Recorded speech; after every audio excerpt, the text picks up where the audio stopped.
दोस्तों हम सभी जानते हैं कि पिछले 2 लेक्चर्स में हम क्या हमारा जो रूरल डेवलपमेंट इन इंडिया इसके बारे में हम पढ़ रहे थे, जहां पे पहले लेक्चर में हमने ये देखा था कि रूरल डेवलपमेंट क्या होता है, किस तरह से डेवलपमेंट किया जा रहा है, और साथ ही साथ हमने जो हमारा सेकेंड लेक्चर था हमने देखा था हमारा सिग्निफिकेंस ऑफ रूरल डेवलपमेंट, जहां पे हमने पब्लिक हेल्थ एंड सैनिटेशन में किस तरह से रूरल डेवलपमेंट हेल्प करता है, फिर लिटरेसी इन रूरल एरिया में, फिर empowerment of women, information of law and order, फिर उसके बाद land reforms, infrastructure development, availability of credit, और फिर उसके बाद इराडिकेशन ऑफ पॉवर्टी। ये सारी चीजें दिखी थी। अब आज के सेशन में हम समझने वाले हैं एग्रीकल्चर क्रेडिट के बारे में। एग्रीकल्चर क्रेडिट जो फार्मर्स को किस तरह से मिलता है, क्या टाइप से, ये सारी चीजें हम क्या देखने वाले हैं।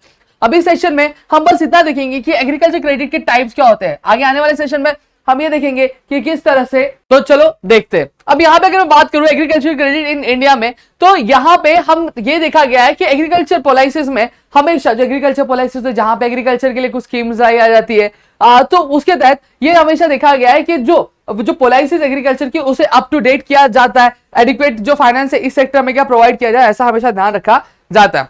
अब यही अगर मैं बात करूं टाइप्स ऑफ एग्रीकल्चर क्रेडिट, अब एग्रीकल्चर क्रेडिट दो तरीके से डिवाइड, एक आपके टेन्योर के बेसिस से, एक पर्पस के बेसिस से। टेन्योर मतलब टाइम पीरियड के हिसाब से, और एक आपको पर्पस यानी किस रीजन की वजह, मकसद की वजह से क्या है।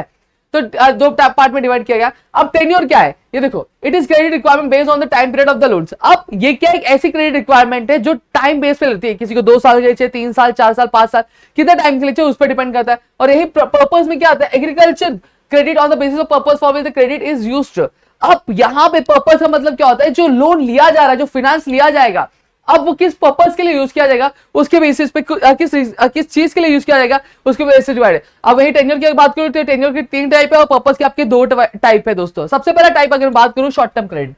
शॉर्ट टर्म क्रेडिट जो होता है उसमें क्या होता है, जो लोन होता है वो 2 साल से ज्यादा के लिए नहीं मिलता, 2 साल से ज्यादा के लिए नहीं मिलता। यहाँ पे देखो it refers to loan not exceeding 2 years। यही चीज मैंने आपको बताई कि अब इस तरह के लोन में जो बोलते हैं ना, जो क्या कहते हैं, हमारा जो लोन होता है वो आपको 2 साल से ज्यादा के लिए नहीं मिलता, आपको 2 साल के पीरियड तक मिलेगा, या फिर 2 साल से अगर आप कम लेना चाहते हो, 1 साल के लिए लेना चाहते हो, 6 महीने के लिए लेना चाहते हो, तो वो भी आपका क्या शॉर्ट टर्म क्रेडिट में क्या ही काउंट किया जाएगा। It required for meeting the short term requirements of the cultivator. अब ये किस लिए लिया जाता है, ये आपका जो शॉर्ट टर्म रिक्वायरमेंट होता है कल्टीवेटर्स का उसके लिए। जैसे अगर मैं बात करूं फर्टिलाइजर परचेज करने के लिए, फिर high yielding variety seeds purchase करने के लिए, या फिर अगर मैं बात करूं कोई रिलीजियस सेरेमनीज होती है उसके एक्सपेंस के लिए, क्या ये सारे जो क्रेडिट्स है वो प्रोवाइड किए जाते हैं। ठीक है। अब मीडियम टर्म क्रेडिट क्या होता है, 5 साल तक के लिए मिलता है। कितना, 5 साल के, आप उसके 3 साल भी ले सकते हो, 4 साल के लिए भी ले सकते हो, तो भी मीडियम टर्म क्रेडिट कहलाएगा। लेकिन आप 2 साल के अंदर यानी 1.5 साल के लिए तो मीडियम टर्म नहीं, वो शॉर्ट टर्म क्रेडिट कहलाएगा। अब ये रिक्वायरमेंट क्या होता है, ताकि जो लैंड्स को क्या फर्टाइल बनाने के लिए उसमें इंप्रूवमेंट किया जा सके, फिर गाय बछड़े जो होते हैं उनको खरीदने के लिए, फिर एग्रीकल्चर इक्विपमेंट्स खरीदने के लिए, फिर या फिर जो कैनल्स होते हैं उनको क्या खोदने के लिए, क्या ये सारे जो क्रेडिट है यानी मीडियम टर्म क्रेडिट क्या लिया जाता है फार्मर्स द्वारा।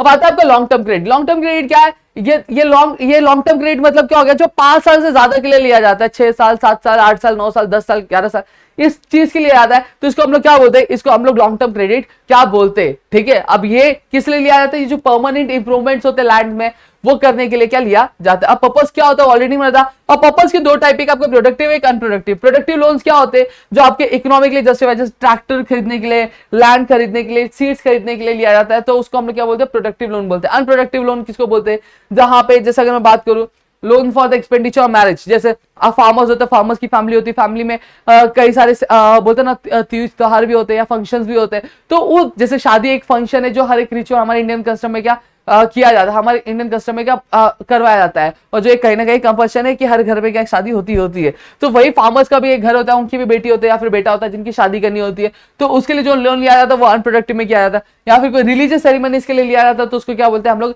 अनप्रोडक्टिव लोन क्या बोलते हैं।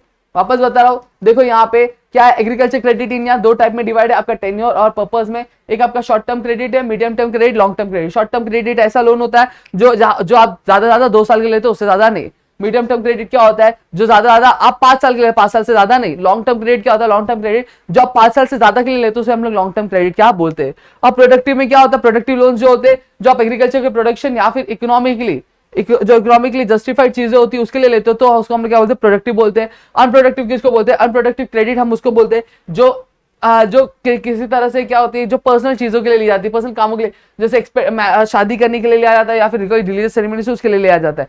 समझ में आ गया। अब ये चीजें हमने समझ ली। अब इस लेक्चर में कि एग्रीकल्चर क्रेडिट के टाइप्स क्या होते हैं। अब ये जो एग्रीकल्चर क्रेडिट प्रोवाइड कौन करता है, यानी सोर्सेज, यानी जरिया क्या होता है एग्रीकल्चर क्रेडिट का, कौन देता है, कौन प्रोवाइड करेगा, कहां कहां से आता है लोन, और क्या सारी चीजें रहती है, ये सारी चीजें, और उसके पीछे स्कीम्स क्या है, फार्मर्स है तो फार्मर्स के लिए कुछ स्कीम्स भी होंगी, तो ये स्कीम्स क्या है, तो ये सारी चीजें, ये जो सारी चीजें हम हमारे नेक्स्ट लेक्चर में पढ़ने वाले, समझ में आ गया, नेक्स्ट सेक्शन में पढ़ेंगे दोस्तों। तो आई होप आपको इतनी चीज समझी होंगी। और यहाँ पे अगर आपको चाहिए तो यहाँ पे मैं आपको बता देता हूँ रूरल डेवलपमेंट और क्या होता है, फटाफट मैं बता दूंगा। एग्रीकल्चर देखो, रूरल ऑक्यूपेशन स्ट्रक्चर जो 3 टाइप में आपके divide, agriculture sector, industrial sector और सर्विस सेक्टर। एग्रीकल्चर सेक्टर में क्या होता है, जो आपके 2 टाइप में डिवाइड है, एग्रीकल्चर और एक एग्रीकल्चर अलाइड सब्जेक्ट। अलाइड मतलब क्या हो गया, सेक्टर जैसे आपके आगे प्लांटेशन का, फॉरेस्ट्री का, फिशरीज का, डेयरी का, तो ये आपका क्या होता है अलाइड सेक्टर में आता है। फिर हॉर्टिकल्चर हो गया, यस ठीक है।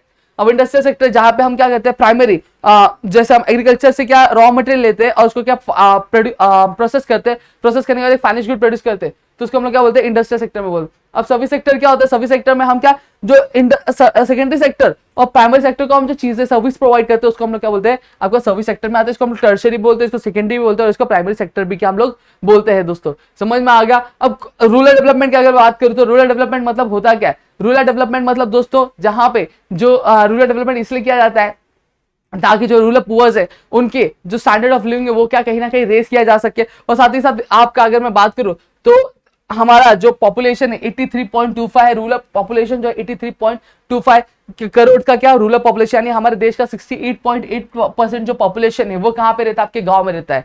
जानी अगर हम गांव का विकास करें, कहीं ना कहीं हम अपना विकास करें, अगर गांव हम का विकास यानी ग्रोथ नहीं कर पाए तो कहीं ना कहीं हम पीछे रह जाए। तो इस वजह से क्या मिनिस्ट्री ऑफ रूरल डेवलपमेंट ने कहा कि आप बहुत सारे इनिशिएटिव लिए, हमारे जो मिनिस्टर गिरिराज सिंह इनके अंतर्गत दोस्तों, और बहुत सारी नई नई चीजें ला रही। जैसे अगर मैं बात करूं, आपके ग्राम सड़क योजना जो होती है वो की गई, जिसकी वजह से जो रास्ते हैं वो क्या बहुत ज्यादा क्या डेवलप हो रहे हैं दोस्तों। तो नेक्स्ट लेक्चर में हम, हमारा लास्ट लेक्चर होगा वो, जहां पे हम क्या करेंगे, पूरा जो सोर्सेज है वो क्या कंप्लीट करेंगे, और यहाँ पे हमारा जो चैप्टर है वो कंप्लीट हो जाएगा दोस्तों। तो मेरे ख्याल से चीज आपको समझ में आए तो प्लीज वीडियो को लाइक करना, चैनल सब्सक्राइब नहीं करो तो चैनल सब्सक्राइब कर अपने दोस्तों शेयर करो, ताकि ऐसे और कई सारे वीडियो लेक्चर्स हम आपके लिए लेकर आ सके दोस्तों। Thank you.